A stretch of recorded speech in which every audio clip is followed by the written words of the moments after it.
so good. It's like tasting just freaking peaches. I feel like this is how Timothée Chalamet's peach tastes in Call Me By Your Name. What's up everyone, it's Karina, and today I wanted to do just a personal questions and answers video. I really like doing this on my second channel because, I don't know, I feel like sometimes I don't come across in my main channel as in like my personalities or my interest besides just thrifting and shopping secondhand. So I wanted to showcase that in this video, and I basically asked y'all on the community page of my main channel about just asking me whatever you want, like no limits, and y'all came hard. Apologizing ahead of time just in case I don't get to everyone's question, because literally the questions y'all sent me were very like thought-provocative and like really, I feel like, discussions that I can get into other videos. Let's get this started because this one's gonna be the longest video you've probably seen on this channel, so please, ahead of time, get some snacks, get some wine, let's like chill, axe, and get personal, y'all. What is the most challenging part of living sustainable as someone who is mid to plus size? Hard when to talk about sustainability, and I feel like we can really get in detail about whole greenwashing, and as well like how sustainability has been like a term that's definition has changed a lot, especially with companies, and a lot of companies are noticing that that is something they also want to participate but don't completely inform their consumers on what is the sustainability part of it.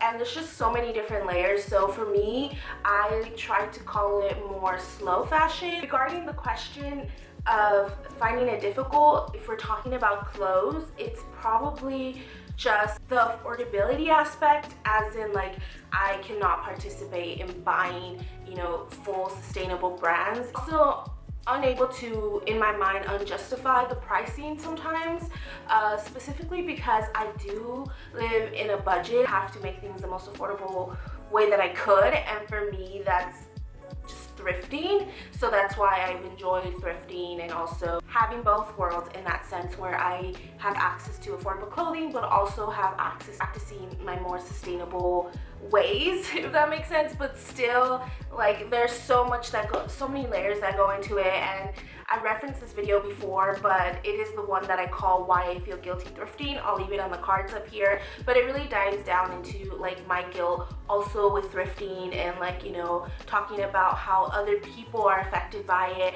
and how opportunities vary. We all know that living in this American society that there's social stratification and not everyone has the access to all the same opportunities. So I also try to keep that in mind because that's something I practice. But I guess what's been difficult is trying to get on top of trends, just because that's part of like my YouTube space, while like finding puff sleeve tops were so difficult for me. I also want to participate in those trends as well, so in that sense it's kind of difficult. But you know, luckily that we have like Poshmark and Depop and even ThredUp, there's a lot of things that a lot of people are reselling now. So I found a lot of like more trendier pieces that way. Yes, sizing is difficult. I am lucky that I'm in a weird range where I can still find plus size clothing at thrift stores. I know not everyone has that access, but because of that privilege, I am able to, you know, size up and sometimes fit into smaller sizes, even if that means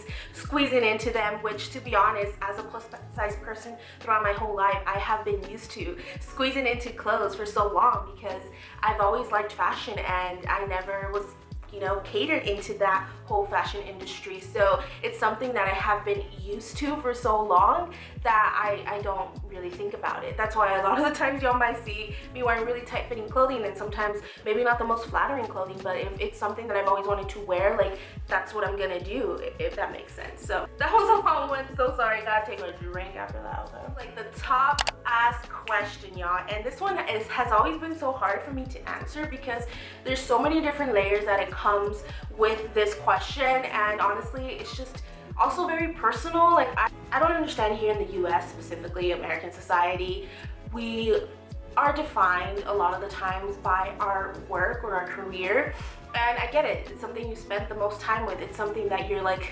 socialized and constructed to be like, hey, what do you want to be when you grow up?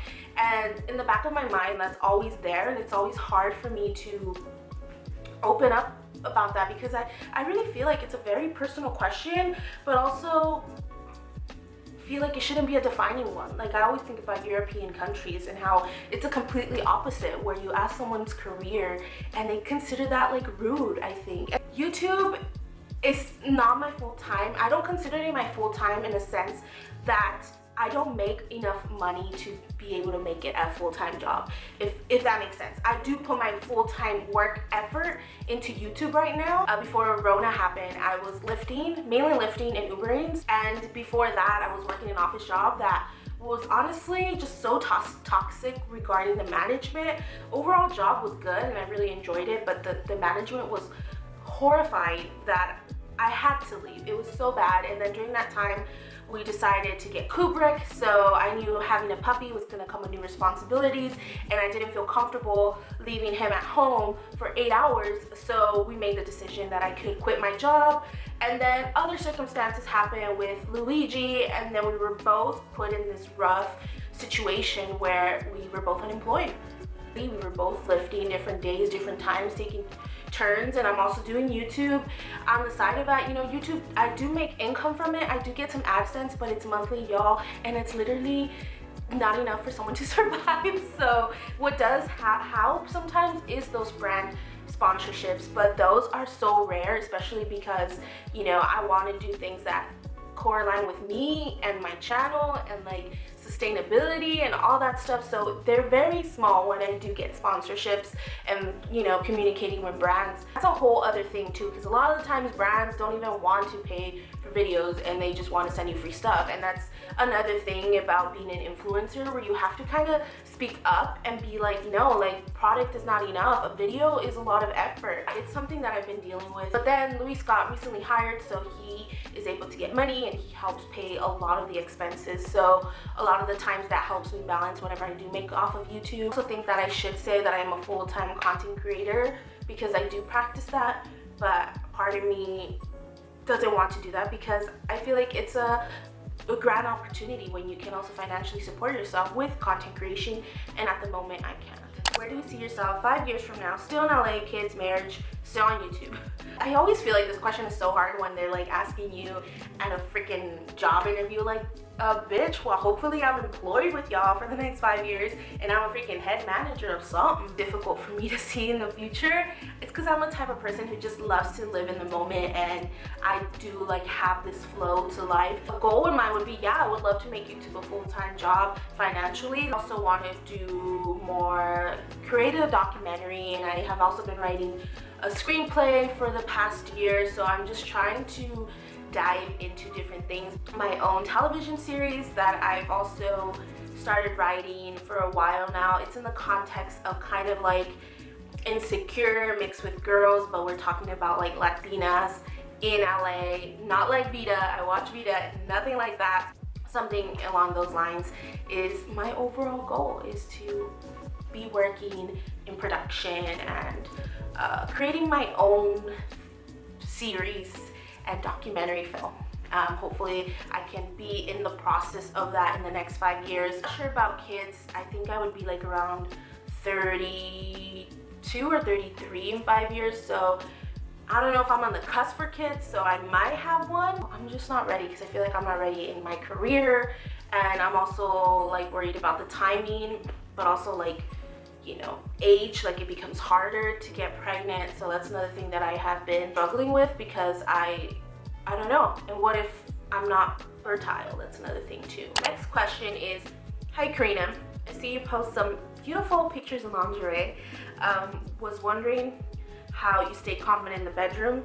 I love wearing cute clothes, but when it comes to taking them off, I struggle. So I would love your advice. I know this might come as a surprise, but I don't wear that much lingerie. I have a couple of it, and to be honest, when I put it on, I feel so damn good. I feel freaking sexy, and something about like a matching set and just how cute it looks on your body is very appealing. Feeling confident in it, it's a difficult question in the sense that I feel like we all have confidence journeys and they're completely different. I honestly think what helped me, besides just kind of like understanding all these American social like norms that we have here, and just really diving into just how constrained we have been since birth. Reflecting on all that has definitely helped me be more confident, but also, I've said this before, like being in a relationship where you can be very vulnerable and open, like that has helped me immensely. Times where I've been, you know, intimate with other people and I didn't feel comfortable, like I wouldn't take off my shirt. And it's more that I was in my own head than when we were doing it, you know? And I think when I began in a relationship with Luis, from the very beginning, he was very open with me and vulnerable, and he just took me as I am. I remember my first time with him, I was very self-conscious. I didn't even want to like take off my clothes, and he was just like, why? Like, why don't you? Like, you're beautiful and you have, you know, a lot of amazing features towards you. Like, he really made me comfortable. It took time, but he really just made me feel comfortable being intimate. At this point, being in a relationship with him, I kind of developed more confidence in that sense of like, you're right, I do look bomb. You know, like, you're fucking right. Why am I hiding myself? Like, I can give you that confidence, and sometimes you need that boost, and it's totally fine, and there's nothing wrong with that. And for me, that's always like an eye-opening experience when someone sees you the way you should be seeing yourself, and then kind of just realizing that, yeah, I should be seeing myself that way. It's an amazing feeling, and so that's kind of what helped me become a little bit more sexier in lingerie. Honestly, I have been getting naked since I was a child. Like, I would just take off my clothes. I didn't care who was here, and I was like, when did my mind and my thoughts change? Like, why, when I was a child, I was so carefree about it? Well, I wasn't for a while, so it made me realize too, it was obviously all these social constructions.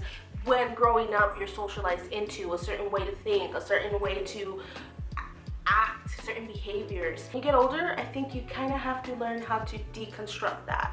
And that's something that I've been doing for the past years, but also studying my degree, which is sociology, basically what everyone practices now, is what helped me. Next question, how did you learn to edit and film?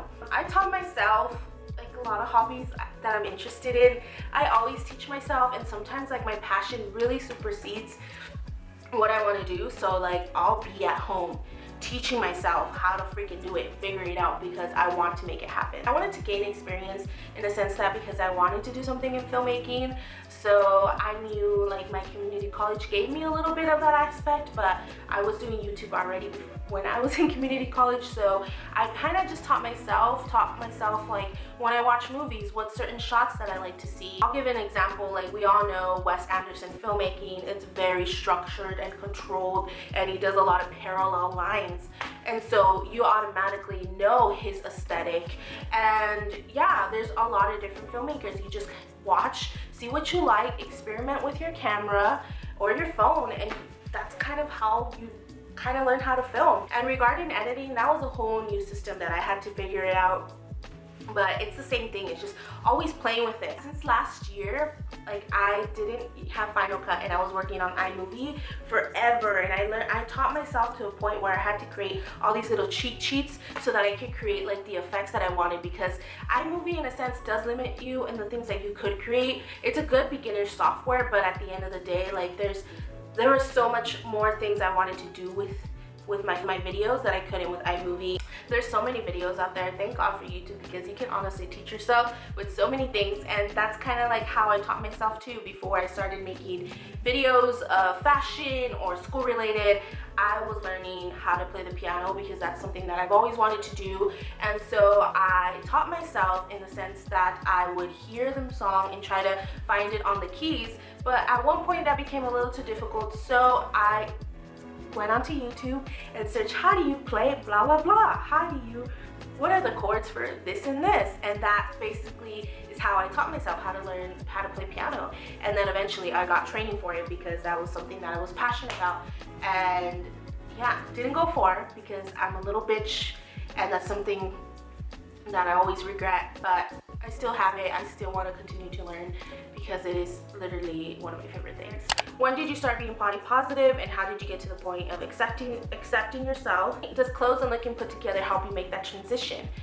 And that's the one I wanted to answer, and it definitely did. Since I was younger, since, you know, people were poking fun of me for being overweight, I tried to really glamorize myself to hide the fact that I was fat. I definitely put a lot on my appearance back then because I knew that I was this beautiful girl. I knew that, but I was fat, and that was so hard for other people to understand or to take in or find attractive to, but I didn't understand that. Inside of me, I felt like I am beautiful, but it was just all these other people telling me I'm not, so I felt like I wasn't. So I would make my other features pop out, and I would like wear shapewear to the core, yo. It was insane. Shapewear, a lot of I would wear contacts. Not saying it's a bad thing, but I would change my appearance to look like 100% someone else, thinking like, hey, maybe if I have put green contacts, like people look at my eyes instead of my figure, you know. Oh, I could wear shapewear so it looked more like hourglass, and you know, when I sit, you don't see like my muffin top or my rolls. I was so uncomfortable changing all that, putting the contacts, getting hair extensions, just trying to change a lot of my appearance because I was trying to make myself attracted to other people to hide the fact that like, oh, maybe if I change my hair and my eyes, put some shapewear, that like they won't know that I'm fat. Oh, Karina, your weight's still there, it's part of your body, and changing your features might not change anything. Yeah, and of course I've always got that comment like, oh my god, you're so pretty, you just need to lose weight. Like, why does that matter? If I'm pretty, that's it. Like, what else do you need? Yeah, I definitely use clothes to transform myself, and now it's more in a positive way. It's completely like for self-expression. Like today, it's literally because I just want to express myself with this new kind of cardigan sweater that I thought was so dope, and I wanted to match my makeup with it. Making my inner self shine throughout my outer self.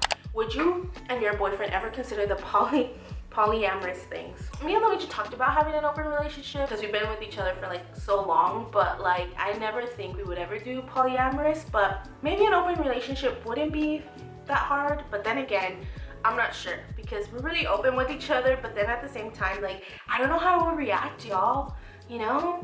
Like, I feel like Luigi would be like, okay, fine. He is jealous, but he'd be like, okay, this is your opportunity, do it. And he would let me, and we talked about those things. We do have these things where it's crazy as it sounds, but we do kind of have a hall pass. So if anything ever does happen, we already kind of sat down and talk about it, and like, yeah. So we do have that just in case. We're committed to each other, but I feel like sexually, I don't know, I feel like you should be able to experience a lot of things, you know? It doesn't only have to be with one partner, but I wanted to be with him, so. How has being in quarantine with your partner changed your relationship? Have you balanced being your own person and also a romantic partner when you're sharing a daily space all the time? Like I said, I'm really getting fucking deep with y'all, but certain circumstances happened that we were both unemployed during the same time, and honestly, I am so grateful that I don't know how we've been able to make it, but we have been able to make it, and it's been amazing. And it's crazy to me that the universe is helping me in a way when I was struggling. Like, something came up to rescue me and him. Have been together literally with each other for a year, in the sense of like in a space. I would think it would bring us closer, but in a way, we started talking less because we were in each other's space so much.